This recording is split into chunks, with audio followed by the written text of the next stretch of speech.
Econ and Finance for the People.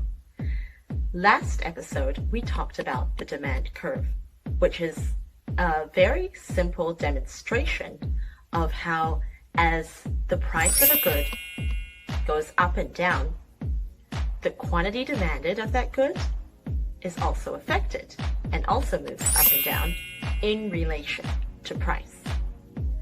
And this demand curve that we discussed is based on the assumption of ceteris paribus, which we also explained means all else equal. What if all else is not equal? What if there are other factors that come into play, which there always are? These are things that we briefly touched on last episode called determinants of demand. Determinants of demand are things like income, tastes, preferences, values, and they're also things like complementary goods or changes to them and substitute goods or changes to them. When any of these other factors comes into play, the whole demand curve can actually shift from either to left or to right. So let's take a look at how some of these things, let's bring it to life. Let's see how some of these factors can affect the demand curve. So one example is face masks. Now, if you think about it, before the COVID pandemic, how was the demand for face masks? I'm sure it was there because obviously there would be a requirement to use face masks in medical settings, but probably not in everyday settings, probably not in public transport. So right now, the demand has changed. We could call this a change in preference and taste. So now we know the price has actually changed as well, because as demand has gone up, so has price. And that makes it a little more complex. But let's just say, for example's sake, that the price hasn't changed. But because of the pandemic, people's preferences and tastes have changed. We are much more willing to buy masks now than we were before because we have a great need for them.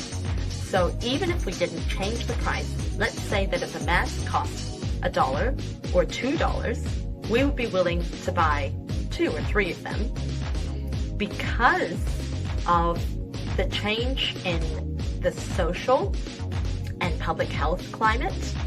Suddenly the whole curve would have ended up shifting to the right. That means that on the whole, even with no change in price, people are more willing to buy a greater quantity of masks. So that's one example of how a change in another determinant of demand can shift the whole demand curve, even with no change in price. Let's look at another example. So let's talk about a complementary good. And what better complementary good to talk about than cheese and wine? So if we're looking at the sale of wine, and let's say that at $20 a bottle, people are willing to buy 1 or 2 bottles of wine per weekend. But what if the price of cheese starts plummeting? Let's not go into the reasons why. Let's just imagine for 1 second that the price of cheese starts going down and people love pairing their wine and their cheeses. What are they going to do? Even if the cost of wine is not going down, as the price of cheese goes down, because it's a complementary good, meaning that people tend to like buying cheese and wine together, the demand for wine, even with no change to price, may actually shift to the right. And the same might be true if the price of cheese went up. If people found that suddenly all those good cheeses that they wanted to pair with their favorite wines were becoming more and more dear, what might they do? They might actually buy less wine because, well, they really wanted the wine with the cheese, and because the cheese is becoming more dear, they are buying less cheese, so then they're going to buy less wine. So even with no change to the price, the demand curve for wine can shift to the left.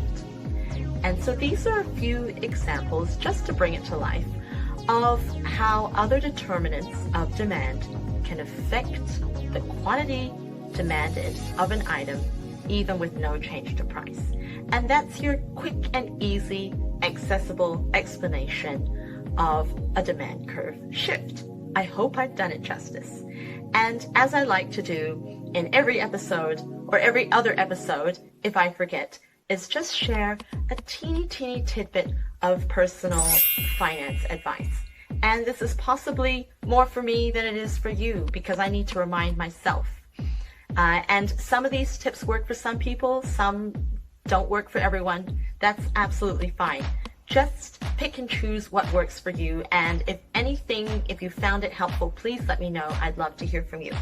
So my tip for today is, if you are having trouble gaining control of your finances and you're wondering if it has something to do with your spending, or if you just feel so lost and you don't know where to start and you want to start doing better at having a better grasp on what is going on in your finances, well, there's this thing called bookkeeping that a lot of people used to do, and now it's done with software, that is actually a huge eye-opener as to what's coming into your bank account or bank accounts and what's going out.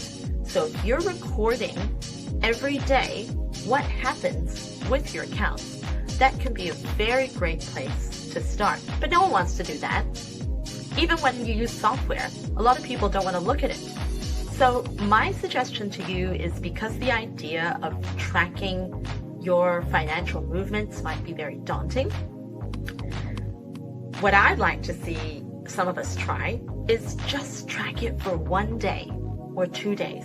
Or if you're really ambitious, track it for a week. And that can be from anything as simple as your WINS payments coming in and your countdown grocery bill going out, to fluctuations with your investments or looking through your business transactions. But whatever it is, whether you're earning one income source or 10 income sources, it pays to sit down and just look at what is going on. And if you're running a business, but you're so busy running the business that you're not keeping your finger on the pulse of your financial health, why not just start with something easy and bite-sized and just look at 1 or 2 days of movements, yes, every single movement, and try and suss out what is generally going on. Is more coming in than what's going out? Where is most of your money coming from? And where is most of your money going? Where is most of your value coming from? And where are you losing most of it? And then maybe you can start to ask yourself where you'd like to be in the future. I hope this was helpful. Thank you so much for watching. I'll see you next time. Bye.